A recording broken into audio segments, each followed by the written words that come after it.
habíamos tratado varias cosas, no fue una clase sencilla. Habíamos hablado de unos cuantos tensores típicos de relatividad general, el de Riemann, el de Ricci, la curvatura escalar y el de Einstein. Sobre este último habíamos comentado que se construyen las ecuaciones de Einstein con el tensor de energía de impulso y este tensor de Einstein. Cometí un error porque pensé que estábamos en 3 dimensiones. Cuando conté el número de dimensiones del tensor dije que eran 6, son 10 porque son 4 dimensiones y como es simétrico es 4 por 5 partido por 2. Corrección, si alguien lo apuntó. Bueno, la métrica de Friedman-Robertson-Walker se utiliza como ansatz, se sustituye en el tensor de Einstein y queda la función del factor de escala como función libre y la ecuación de Einstein independiente, pues la primera independiente tiene que determinarla y resulta ser la ecuación de Friedman para ese factor de escala. Bien, hayamos definido la densidad crítica, 3h0 cuadrado entre 8 pi g, la constante de Cavendish, h0 el parámetro de Hubble, la constante de Hubble. Hoy, esa densidad crítica nos va a ser útil para clasificar los universos con curvatura y materia, que es lo que estábamos calculando. Un segundo antes había definido la densidad en unidades de la crítica. Habíamos cogido cada una de las densidades, la habíamos dividido por la crítica. Bien, había una regla de suma, que es que la suma de todas estas omega sub i, si escribimos la curvatura de la misma manera, tienen que dar 1. Eso es lo mismo que la ecuación de Friedman evaluada hoy. Bueno, pues lo que estaba diciendo de la densidad crítica es que si la densidad, el contenido material del universo es menor que la crítica, entonces la curvatura es negativa, el universo es abierto y la parte espacial es hiperbólica. Si es precisamente la crítica, la curvatura es 0, el universo es plano. Y lo que estábamos mirando, con un poquito más de cuidado dentro de estos universos con materia y curvatura, era el caso en que fuera mayor que la crítica, por tanto curvatura positiva. La parte espacial del universo es como esférica, ¿no? Y lo que ocurre es que el factor ADT describe una curva así que estábamos intentando calcular. ADT, pues primero crece, nosotros ahora mismo estaríamos por aquí, el universo se sigue expandiendo, si tuviera curvatura positiva, además ADT empezaría a decrecer y el universo terminaría en un Big Crunch, ¿vale? Y la última ecuación que habíamos puesto era esta. El tiempo final, el fin del universo, se podría sacar de aquí. De hecho, esta curva permite dar ADT en cualquier instante. O sea que podemos tomar TF en cualquier punto de estos y simplemente va a ser la integral entre 0 y AF de esta función. El universo solo tiene materia y curvatura. Y como la curvatura es positiva, omega k sale negativa, había un signo en su definición, y por tanto he puesto el valor absoluto y he hecho el signo explícito. Ahí nos habíamos quedado. ¿Vale? Bueno, pues vamos a integrar esta ecuación. Entonces, aquí tenemos algo lineal en A menos algo cuadrático en A. Esto parece apropiado para un cambio trigonométrico. Lo que hay que hacer es completar cuadrados, ¿verdad? Escribimos este paréntesis, esos dos términos, como omega m cuadrado entre 2 omega k veces 1 menos 2 omega k cuadrado entre omega m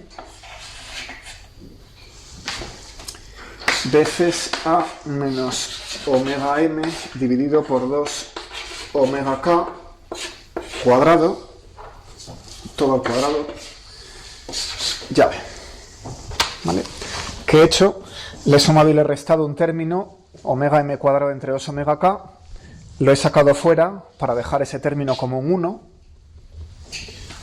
Entonces, aquí que ha quedado un término cuadrático en A, que es este. Ese es este de aquí al cuadrado.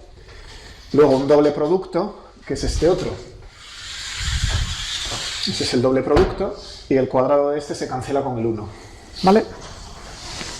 Comprobad los factores cuando tengáis un momento. No voy a haber metido alguno raro. Bueno, pues habiendo completado cuadrados, la integral pues ya es fácil. Queda así. Raíz de 2 omega k partido por omega m, integral entre 0 y AF a diferencial de A dividido por la raíz de esa llave. Con el cambio de variable trigonométrico, lo que voy a hacer es que todo esto sea un coseno al cuadrado. Desde aquí hasta aquí va a ser el coseno cuadrado de teta. 1 menos el coseno cuadrado de teta es el seno cuadrado de teta. Y claro, la raíz del seno cuadrado de teta, pues va a ser el seno, o menos el seno. He hecho una elección de signo que he marcado aquí. Eso es porque como este cambio de variable me está definiendo el coseno al cuadrado, puedo elegir que todo esto sea el coseno o que sea menos el coseno. Entonces lo voy a elegir así. De manera que este factor por a menos 1 es menos el coseno. ¿Vale? Y al elevar al cuadrado queda que aquella llave es el coseno al cuadrado. Bien, derivo una vez. Diferencial de a es omega m entre 2 omega k por el seno de teta diferencial de teta. Me hacen falta los límites de integración. Aquí veo a f, pero al cambiar variable a teta f necesito teta f igual arco coseno de 1 menos 2 omega k entre omega m a. ¿Y cómo queda la integral? h0tf es igual raíz de 2 omega k entre omega m cuadrado entre 4 omega k cuadrado, integral entre 0 y teta f, que es el límite integral que sale de esta ecuación. El numerador, por aquí hay una a, diferencial de a, la constante la he sacado, y la a me deja un 1 menos coseno, el diferencial de a me deja un seno. 1 menos coseno, seno, y el denominador es un seno. Se cancelan, la integral es trivial, es teta f menos seno de teta f, en 0 da 0, no hay que evaluarlo, ya está. Con lo cual queda tf en términos de teta f. ¿Vale? Voy a escribirlo. Voy a poner aquí otra vez, aunque se ve casi. h0 t sub f es igual a omega m entre 2 omega k elevado a 3 medios, teta f menos seno de teta f. Esto no es realmente lo que quiero es t de a. Entonces ahora necesito el cambio de variable que está aquí arriba. Y escribo que AF es igual a omega m entre 2 omega k 1 menos coseno de teta f. Esa es la solución. No puedo simplificarlo más. Si intento eliminar teta f, me doy con que aquí tengo las funciones trigonométricas y aquí no. Entonces, como es trascendente, no puedo reducirlo a una función elemental. Lo que estamos dando es la ecuación de la curva en paramétricas. Tenemos un parámetro θ, del que depende a y del que depende t. O sea que esto está definiendo implícitamente la función a de t. Reconocéis la función, ¿verdad? Es un clásico, que es esta función. Vemos aquí una parte que tiene seno y coseno. ¿Verdad que sí? Eso es algo que gira. La a está desplazada. Aquí hay un 1. Eso quiere decir que lo que gira, aquí lo estamos desplazando hacia arriba. Y aquí veo una teta. Eso quiere decir que cuando avanza teta, la t está avanzando. O sea que está girando, pero el origen de esa circunferencia o elipse está desplazado hacia arriba y se mueve hacia allí. Eso es típico de un punto sobre una rueda, ¿verdad? Si no tiene un punto... Uy, qué pequeña. Aquí. Y aquí. Si tenemos un punto sobre una rueda, ¿cuál es? Este es el bueno. Ese tiene que venir de aquí. Este punto va trazando una cicloide.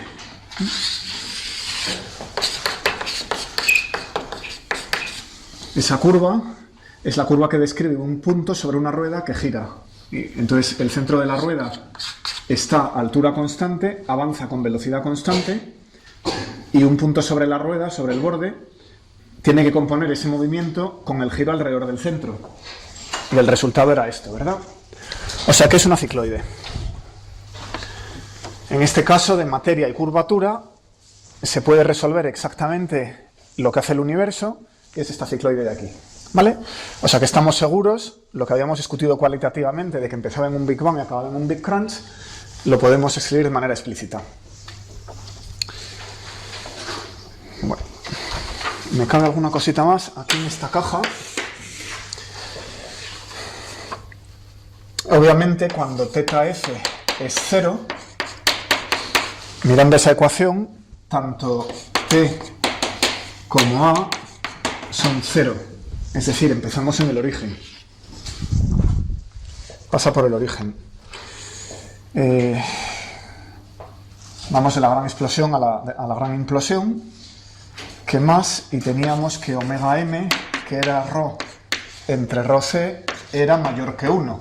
Si la densidad excede la crítica, la curvatura es positiva y el universo es cerrado.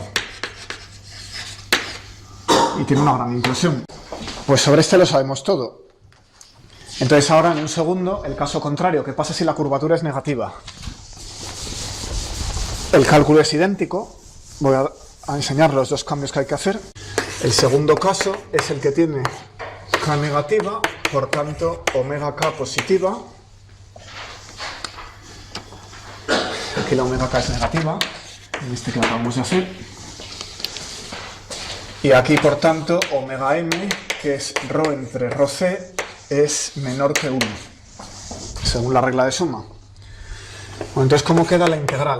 h0tf es igual a la integral entre 0 y af, a diferencial de a, esto es todo lo mismo, dividido por la raíz de omega ma, y el único cambio es este. Aquí antes tenía menos el módulo por a cuadrado, y ahora tengo más omega k, porque omega k es positiva. O sea que la única diferencia está aquí. ¿Vale? Eso quiere decir que en lugar de un cambio trigonométrico como tenemos allí, con 1 menos a cuadrado, básicamente, como aquí vamos a tener 1 más a cuadrado, el cambio será hiperbólico. Así que un cambio de variable hiperbólico. Volvemos a completar cuadrado. Todo esto va a ser omega m cuadrado entre 2 omega k, que por 1 más 2 omega m cuadrado entre omega k, por a más omega n entre 2 omega k cuadrado. A toda esta llave, hasta aquí, esta parte, la llamo seno hiperbólico al cuadrado de una variable eta. Y claro, como 1 más el seno hiperbólico es el coseno hiperbólico al cuadrado, esta construcción es el coseno hiperbólico al cuadrado, al sacar la raíz queda el coseno hiperbólico y se simplifica la integral. Así que la integral se hace igual que esta otra, y el resultado es a f igual omega m entre 2 omega k, 1 más el seno hiperbólico, y h0tf es igual a omega m entre 2 omega k elevado a 3 medios por eta f más coseno hiperbólico de eta f menos raíz de 2 más logaritmo de 1 más raíz de 2, si no me he equivocado. Este factor tan raro es porque eta f no empieza en 0. Eta f empieza en el arcoseno hiperbólico de menos 1. Entonces el arcoseno hiperbólico de menos 1, para conseguir empezar aquí en 0, si quiero que a sea 0 y t sea 0 a la vez, eta es el arcoseno hiperbólico de menos 1. Y luego lo curioso es que puede ir hasta infinito. ¿Vale? Como siempre las hiperbólicas. Y el resultado, bueno, esta función tiene una asíntota, vamos a anotarlo. ¿Por qué? Si eta f es muy grande, el seno hiperbólico va como la exponencial de eta f partido por 2, ¿verdad? Con lo cual el 1 es despreciable. El coseno hiperbólico lo mismo, va como e elevado a eta f partido por 2, con lo cual la eta es despreciable. Y no te digo ya raíz de 2 y logaritmo de tal. O sea que todo eso se puede tirar y simplemente aquí quedan el seno hiperbólico y el coseno hiperbólico. Pero como van quedándose, bueno, van convergiendo respecto a al tamaño absoluto del seno hiperbólico. La diferencia al coseno hiperbólico es muy pequeña. Pues esto tiende a algo, eventualmente, que es prácticamente igual a X. O sea que ese universo no se cierra, lo que hace es algo así. ¿Vale?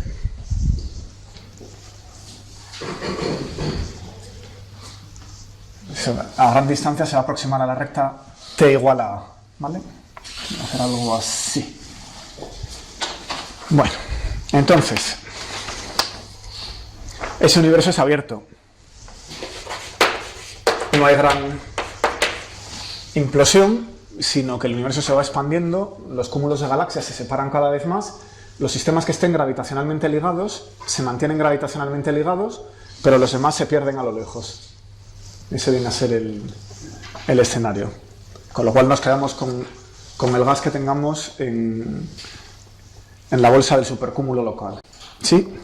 Yo el Big Crunch no lo veo porque Lamarck nos dice, si damos la vuelta al tiempo, las galaxias se van juntando a un punto, pero a lo largo de reducir el tiempo la entropía va disminuyendo. Luego llegamos a que al punto de origen es muy improbable, baja entropía y muy inestable. Luego, si intentamos revertir... ¿Por qué la entropía va a disminuir hacia adelante? Eso yo no lo veo. Pues eso no lo veo. O sea, de un estado del universo y empezamos a contraer. Hacia atrás. No hay razón alguna para que la entropía disminuya. La entropía puede seguir aumentando. Lo que disminuye es el factor de escala. Microscópicamente, yo no estoy diciendo nada. No sé qué pasa a nivel electromagnético, el espacio de fases, etcétera. Sobre eso no estamos diciendo nada. Solamente la A. O sea, A de t corre hacia atrás. Pero es lo que decía el otro día, que aunque el universo se estuviera contrayendo, los árboles no iban a crecer hacia abajo. Yeah. Localmente sigue siendo, la entropía sigue avanzando. Y cuando sea tan pequeño que volvamos a ser una sopa de quarks y gluones, pues a partir de ahí, la verdad, me da un poco igual lo que haga la entropía. No, pero el modelo entonces es puramente mecánico, o sea, estamos en un oscilador armónico, pero el universo es una máquina térmica. Correcto, entonces, pues hay un artículo muy reciente de Carlo Rovelli donde habla de estas cosas, que puede echarle un vistazo, es cortito. Es un físico italiano que trabaja, creo que en Marsella, y habla precisamente de cómo se pasa la entropía entre la expansión, el grado de libertad de expansión y todos los demás grados de libertad. ¿Vale? Bueno, yo lo que quería hacer ahora era ir a los datos, porque llevamos unos días de teoría muy dura y bueno, aquí tenemos algo que se puede comprobar experimentalmente. Vamos a ver, vamos a asumir que estamos en un universo de curvatura y materia, como teníamos en los 90. Ese es el programa experimental de los 80-90, ¿vale? A partir del año 98 realmente el escenario cambia. Pero es una pregunta perfectamente bien definida. Tenemos dos modelos de universo, bueno, y un punto justo en el medio, que es el universo abierto plano, ¿no? Y queremos averiguar en cuál de los dos estamos. Entonces lo que hay que hacer, para decidir si el universo girará y volverá a un Big Crunch o no, si se seguirá expandiendo, pues es estudiar la cantidad de materia. Así que lo que quiero hacer a continuación es dedicar un rato a estudiar la cantidad de materia. Así que tres opciones: K mayor o menor que 0, o exactamente 0. ¿Vale? Para decidir en cuál de ellos estamos, lo que hay que hacer es agarrar omega m. Ρ la conocemos. Una vez que hemos medido la constante de Hubble y la constante de Cavendish, tenemos la densidad crítica, que cierra o no el universo. Esta la conocemos, es un parámetro ya dado, desde el momento en que la constante de Hubble está bien medida. Bueno, pues entonces solo falta medir la densidad de materia. Pero eso es mucho menos trivial. ¿Vale? Entonces os he organizado esto. La pregunta es evidente, ¿verdad? El universo es de este tipo. Se cierra, espacialmente esférico, o es plano espacialmente, y entonces es críticamente abierto. Ahí está la densidad crítica. O es completamente abierto, y entonces es de tipo hiperbólico, curvatura negativa. Tres opciones. Hoy estaríamos aquí. Medimos una cierta constante de Hubble y querríamos extrapolar hacia adelante. ¿Qué es lo que va a hacer? Para decidir, pues hay que medir la densidad de materia. ¿Vale? Sencillo es. Bueno, pues la conclusión de lo que voy a ver a continuación es que no hay suficiente materia para cerrar el universo. ¿Vale? Primer punto. La materia es insuficiente. Bueno, entonces, ¿cómo sabemos esto? Pues me voy a apoyar en los cúmulos galácticos. Los cúmulos galácticos son las estructuras mayores que conocemos, son lo suficientemente grandes como para representar el universo en su conjunto. ¿De acuerdo? Así que vamos a ver cuántos cúmulos hay y qué masa tiene cada uno. Y eso da la masa del universo. ¿Vale? ¿De dónde sacamos la masa que hay en cada uno? Bien, pues la primera técnica es el teorema del bilial, que se aplica a la masa dentro del cúmulo.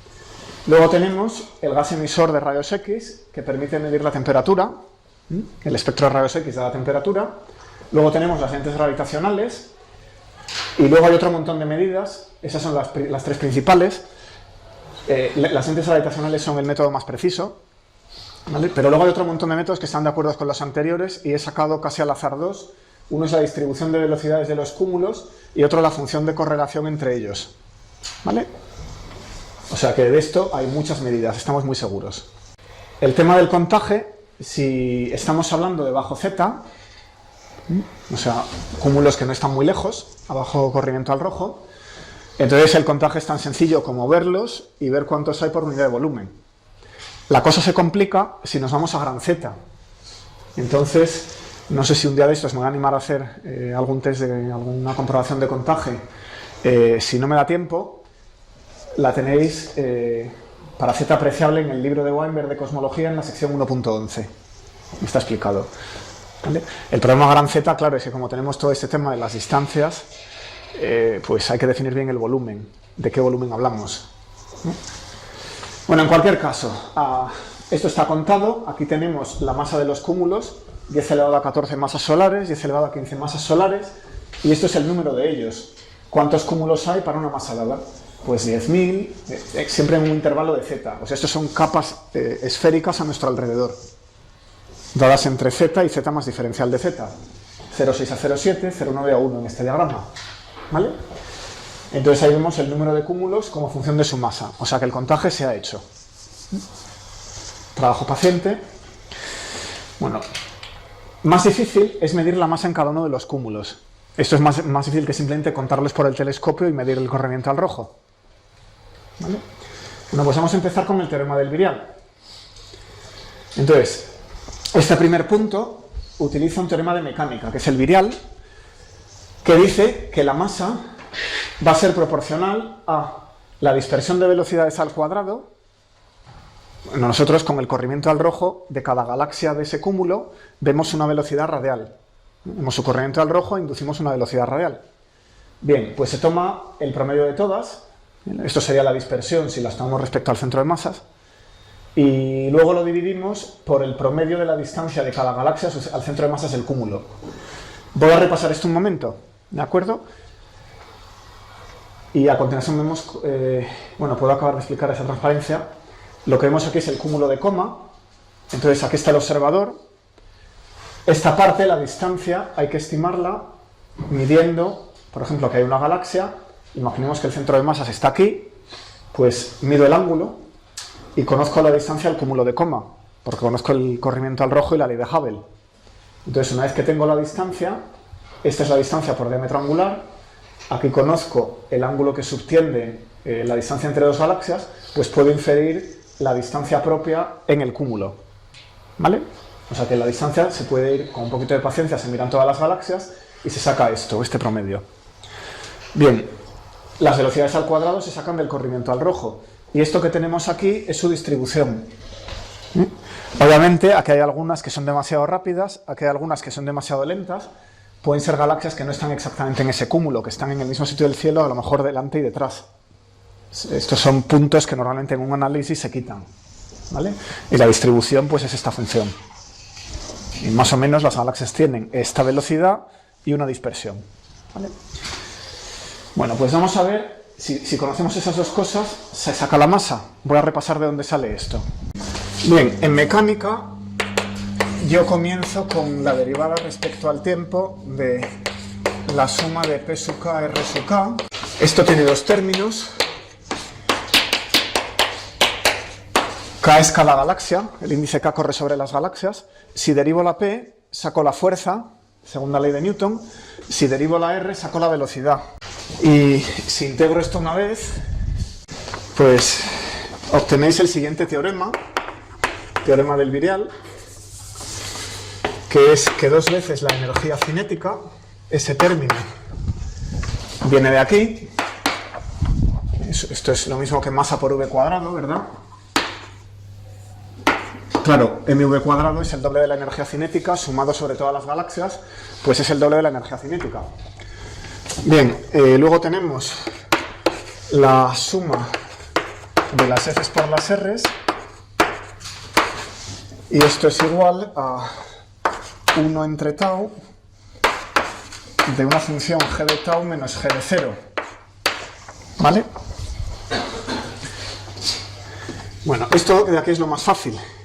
Lo puedo escribir como un medio de la masa total del cúmulo por el promedio de v cuadrado de las galaxias, que es lo que nos salía en la transparencia.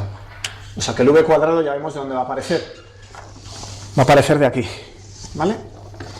Esto no es más que la regla de Leibniz. Aquí lo único que he hecho ha sido derivar un producto de dos cosas. Bueno, y una suma. O sea que es una trivialidad matemática. ¿Vale? O sea que eso es un teorema. Bueno. Entonces, este término es muy fácil de entender. Es la masa del cúmulo por el promedio de las velocidades al cuadrado. Este término requiere un poquito más de trabajo. Simplemente, lo voy a hacer en verde. Me voy a fijar en la fuerza. La fuerza es la derivada del potencial. Y luego estoy multiplicando por R. Bueno, la fuerza realmente es menos la derivada del potencial. ¿Vale? ¿Y qué es el potencial? Pues es el newtoniano. Estas galaxias están en interacción gravitatoria.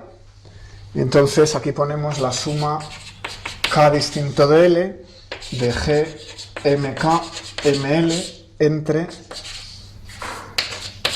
RK menos RL. Si tomo un par, aquí tengo una suma sobre K. Si tomo el par K con L, pues uno tendrá la derivada respecto a RK y me deriva esto, otro tendrá la derivada respecto a RL de este. O sea que lo que hay que hacer es agrupar estos en los términos que aparecen aquí, de manera que recuperamos. Si derivo respecto a RK y multiplico por RK, derivo respecto a RL y multiplico por RL, voy a recuperar el mismo potencial.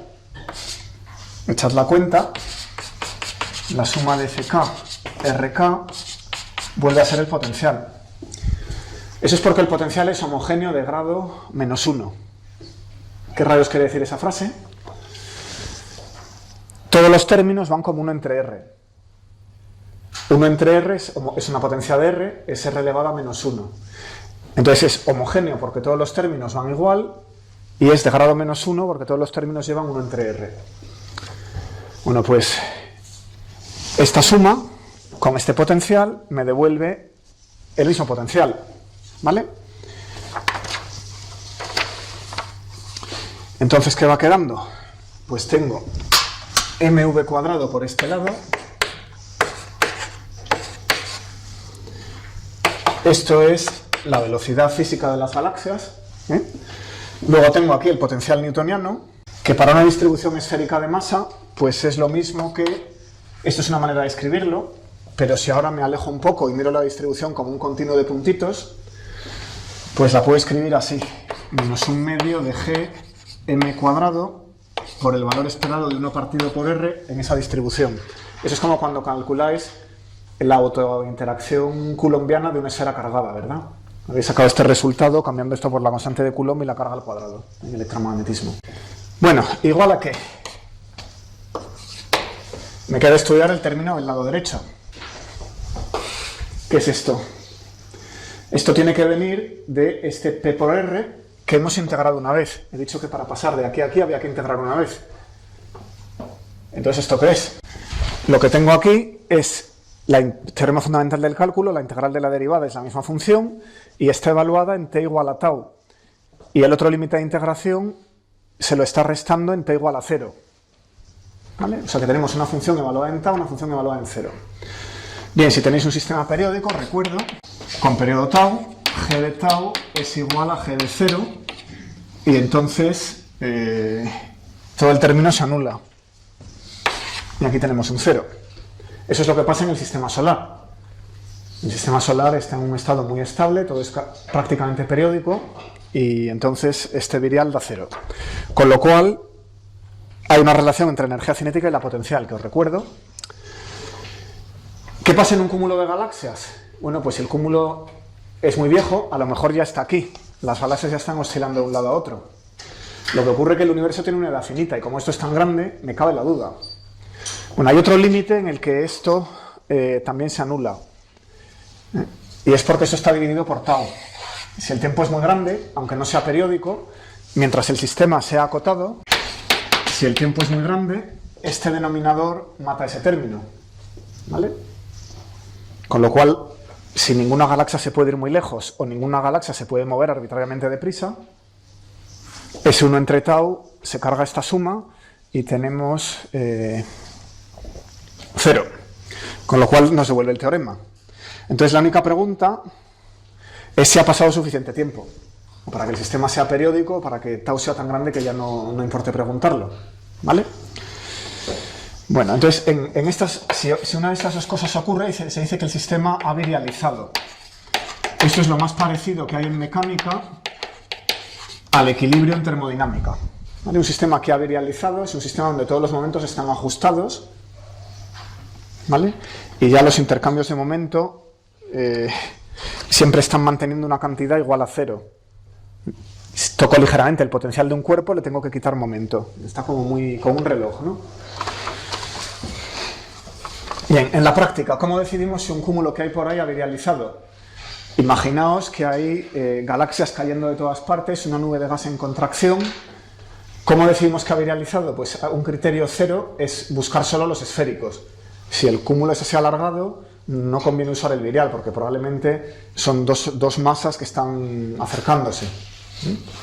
O sea que un primer criterio que utilizan los astrónomos es buscar cúmulos esféricos. Bueno, una vez que uno ha hecho todos los cálculos que siguen, conoce la masa y conoce el volumen, puede utilizar otro segundo criterio, que es ver la densidad del cúmulo.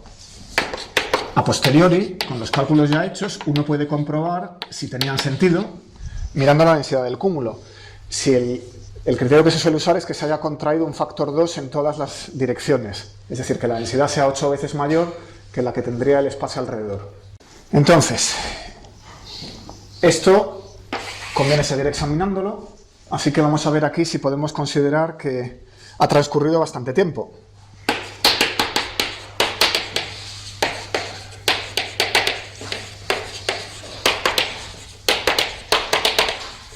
Para poder tirar el otro término del virial, porque claro, si no puedo tirar esto, no puedo relacionar la energía cinética con la potencial. Fijaos que la masa aquí entra al cuadrado. En la autogravitación la masa entra al cuadrado, las masas se atraen entre sí. En la energía cinética entra linealmente. O sea que aquí se puede despejar m. M no se cancela. O sea, esta ecuación, si es válida, sirve para despejar m. Bueno, pues entonces, para un cúmulo ordinario, la raíz de v cuadrado, típicamente, vamos a ponerle 1000 kilómetros por segundo. Las galaxias se están moviendo de un lado a otro del cúmulo con velocidades típicas 1000 kilómetros por segundo. Y el tamaño, pues un tamaño típico sería 1 megaparsec. ¿Vale? Para un cúmulo más grandecito, uno de los que sean especialmente grandes, podemos subir la velocidad a 1500 y el tamaño hasta 3 megaparsec, pongamos, 2-3 megaparsec. ¿Vale? Eso es lo que se ve. ¿Cómo virializa? ¿Cómo equilibra mecánicamente el cúmulo?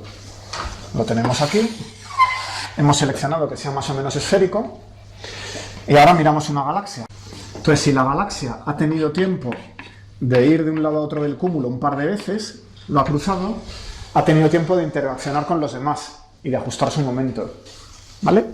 O sea que el criterio que se usa es que la galaxia se haya podido cruzar el cúmulo. Cuantas más veces mejor, pero como mínimo 2. Entonces, en esas condiciones, pues uno sabe que la galaxia ha podido interaccionar con todo este gas y ajustar su momento. Bien, el tamaño del cúmulo lo tenemos, la velocidad también, podemos calcular el tiempo que ha tardado la galaxia. Entonces, el tiempo que se llama de cruce, tau de cruce, aquí es R entre la raíz de v cuadrado, esto siempre es en promedio, aproximadamente igual. Esto quiere decir que estadísticamente alguno se sale de la distribución, ¿no? Siempre puede haber una galaxia que acabe de caer en el cúmulo y sea demasiado rápida. Por eso hay que quitar unas pocas de los extremos. Eso es el promedio para el cúmulo. Entonces, R sobre la raíz de v cuadrado, pues en este caso es 1 megaparsec entre 1000 km por segundo. Utilizo que H0 son 70 km por segundo y megaparsec, y me está dando 1 entre 14 H0. Y para estos otros que son algo mayores, el tiempo de cruce pues es algo mayor. Es 1 entre 7 H0, típicamente. ¿Vale? Bueno, para que haya virializado voy a pedir que vaya y que vuelva, que cruce el cúmulo 2 veces. Con lo cual, el tiempo característico para que virialice pues va como desde 1 entre 7H0 para los cúmulos normales hasta 1 entre 3H0 para los que son un poco mayores. Multiplicad esto por 2, por ejemplo. Ese es el orden de magnitud. Entonces, si esto ha pasado, las galaxias han tenido tiempo de verse unas a otras, ver el gas y cambiar momento. Estamos hablando de un universo lleno de materia. Imaginemos que fuera plano, porque ahí hemos calculado el tiempo. ¿Cómo era el tiempo típico? Para un universo lleno de materia y que fuera plano, es decir, sin curvatura. Pues esto lo habíamos calculado, era una potencia, el tiempo A de t era una potencia y el tiempo era 2 entre 3H0, 2 tercios. O sea que este tiempo para los cúmulos grandes es la mitad de la vida del universo, en este universo. Y para los cúmulos pequeños, pues bueno, aquí estamos más seguros. Entonces estamos seguros que los cúmulos grandes están cerca de virializar, es decir, una galaxia ha tenido tiempo de correr 3 veces, básicamente, quizá 4, y para los cúmulos más pequeños, ahí sí que estamos más seguros, porque un séptimo ya es bastante más pequeño que 2 tercios. La galaxia ha podido ir y venir lo suficiente. Pero no estamos muy lejos. Eso quiere decir que una estructura aún más grande que un cúmulo de galaxias ya no ha tenido tiempo de virializar en la vida del universo, ¿vale? O sea que las estructuras mayores, esos filamentos que se ven en las simulaciones a gran escala, no han tenido tiempo de virializar, son demasiado grandes, nadie ha podido cruzarlos. Se están expandiendo y nadie ha podido ir y volver de un extremo a otro de esas estructuras. ¿Se entiende? O sea que estos son los sistemas más grandes que podemos usar para determinar masa por el teorema del virial.